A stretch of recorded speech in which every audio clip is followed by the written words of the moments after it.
Hello everybody, today we're going to be looking at set number 7595, Army Men on Patrol, with 4 minifigures and 90 pieces. This set originally retailed for $10.99. Now, let's get into those minifigures. Okay, so first up we have the only truly unique minifigure of this set, and that is the Medic.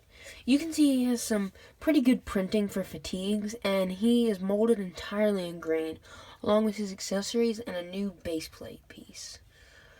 You can see around back he has the old style backpack in green, and the only non-green printing on him is for his helmet, where he has a Medic's Plus. Okay, now next up we have one of the basic Army Men. Now something I didn't mention with the Medic is that these are the only figures in the Toy Story line not to have molded heads. That's an interesting choice, but it doesn't bother me as much as it does some people. Now, if we see, he comes with a green rifle and the same base plate piece.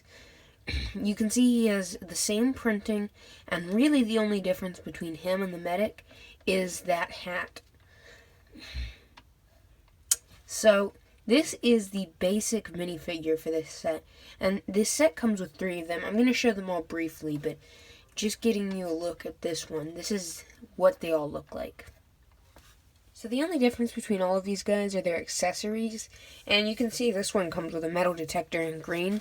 Now this is the one that's supposed to be injured and on the stretcher, and you can see, just like all the others, no back printing, and just the front basic fatigue printing. Okay, now you can see this guy, he comes with some green binoculars and the exact same printing. If you haven't noticed, this set is really a battle pack for its time of the Green Army Men. Very amassable, and it would be very fun to have a cool army of Army Men. So let's get on to that build. Okay, so for the build of this set, we have a pretty simple Army Jeep.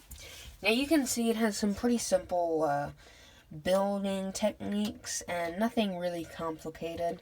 You can see some grills on the front, and they're using these smaller tires on the smaller wheel pieces. You can see an extra tire on the back in case they get a flat. And the only complaint I have with this vehicle, it's small, it's in a battle pack, it does its job, is the fact that the Army Men cannot ride in their own vehicle without taking off their base plate piece, because as you can see, the piece is just too big for them to sit down. So the way you have to do it, and the way it shows it on the box, is that you just take off their base plate, which they're supposed to be, molded into. So that doesn't make a whole lot of sense. Other than that, I like this vehicle. It's small, it does its job. It's not trying to be too complicated, and it shouldn't be, especially since I don't even think this was in the movie. Now, you can also count, this is just one piece, but you can count the stretcher piece, which comes in green as part of the build, because I didn't show it in the minifigures. But other than that, that's all for this set. Now let's take a look at that box. Okay, now here's the box for this set. You can see it's the American style packaging, because it has the piece number and also the blue background with white clouds, whereas the European boxes were just white.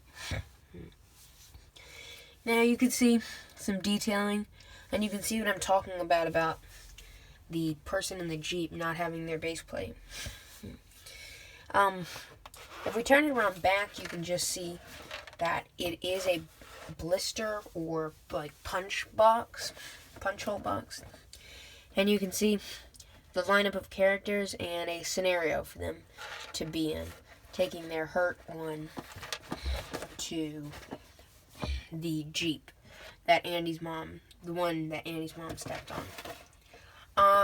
Now looking around side, you just see the bin and some other stuff from the era. Anyway, that's all for this review. Catch you in the next one. Bye.